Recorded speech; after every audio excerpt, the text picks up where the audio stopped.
السلام علیکم ورحمۃ اللہ وبرکاتہ۔ ناظرین، آج ہم سورۃ الغاشیہ کا ترجمہ پڑھیں گے۔ سورۃ الغاشیہ یہ مکی سورہ ہے۔ اعوذ باللہ من الشیطان الرجیم، بسم اللہ الرحمن الرحیم۔ هل اتاک حدیث الغاشیہ وجوہ یومئذ خاشیہ عاملۃ ناصبہ تصلی نارا حامیہ۔ اللہ رب العالمین نے ارشاد فرمایا، هل اتاک حدیث الغاشیہ، کہ اے نبی صلی اللہ علیہ وسلم، کیا آپ کے پاس چھا جانے والی کی خبر پہنچی؟ چھا جانے والی، غاشیہ کا معنی ہوتا ہے چھا جانے والی، اور اس سے مراد قیامت ہے۔ قیامت کو چھا جانے والی اس لیے کہا گیا کیونکہ قیامت کی ہولناکی یہ تمام مخلوقات پر چھا جائے گی، تو اس لیے اس کو غاشیہ کہا گیا ہے۔ تو اللہ نے فرمایا کہ کیا آپ کے پاس غاشیہ یعنی چھا جانے والی کی خبر پہنچی؟ وجوہ یومئذ خاشیہ، اس دن بہت سے چہرے جھکے ہوئے ہوں گے، یعنی ذلیل و خوار ہوں گے، اور یہ کفار کے چہرے ہوں گے۔ عاملۃ ناصبہ، عاملۃ محنت کرنے والے، ناصبہ تھکے ہوئے ہوں گے، یعنی یہ وہ چہرے ہوں گے جو محنت کرنے والے اور تھکے ہوئے ہوں گے۔ اس کا کیا مطلب ہے؟ ناصبہ کا معنی ہے تھک کر چور ہو جانا۔ اس کا مطلب یہ ہے کہ انہیں اتنا پرمشقت عذاب دیا جائے گا کہ یہ اس عذاب کی وجہ سے تھک کر کے چور ہو جائیں گے اور ان کا برا حال ہوگا۔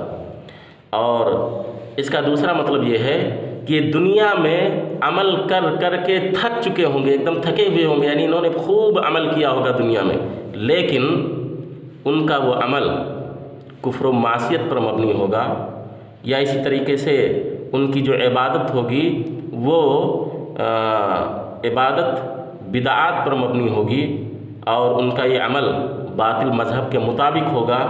اس لیے اعمال شاقہ کے باوجود، خوب زیادہ عمل کرنے کے باوجود یہ جہنم میں جائیں گے۔ اور اسی مفہوم کی وجہ سے حضرت عبداللہ بن عباس رضی اللہ تعالیٰ عنہ نے عاملۃ الناصبہ سے مراد نصارہ لیے ہیں کہ اس سے مراد نصارہ ہیں۔ پھر اللہ تعالیٰ نے فرمایا تصلی نارا حامیہ، تصلی نارا حامیہ، وہ دہکتی ہوئی آگ میں داخل ہوں گے، بھڑکتی ہوئی آگ میں جائیں گے۔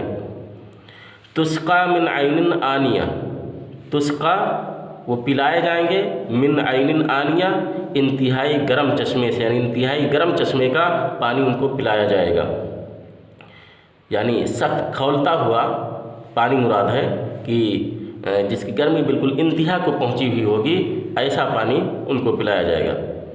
لیس لہم طعام الا من ضریع، ضریع یعنی کانٹے دار درخت، تو لیس لہم طعام الا من ضریع، ان کے لیے سوائے کانٹے دار درخت کے اور کوئی کھانا نہیں ہوگا۔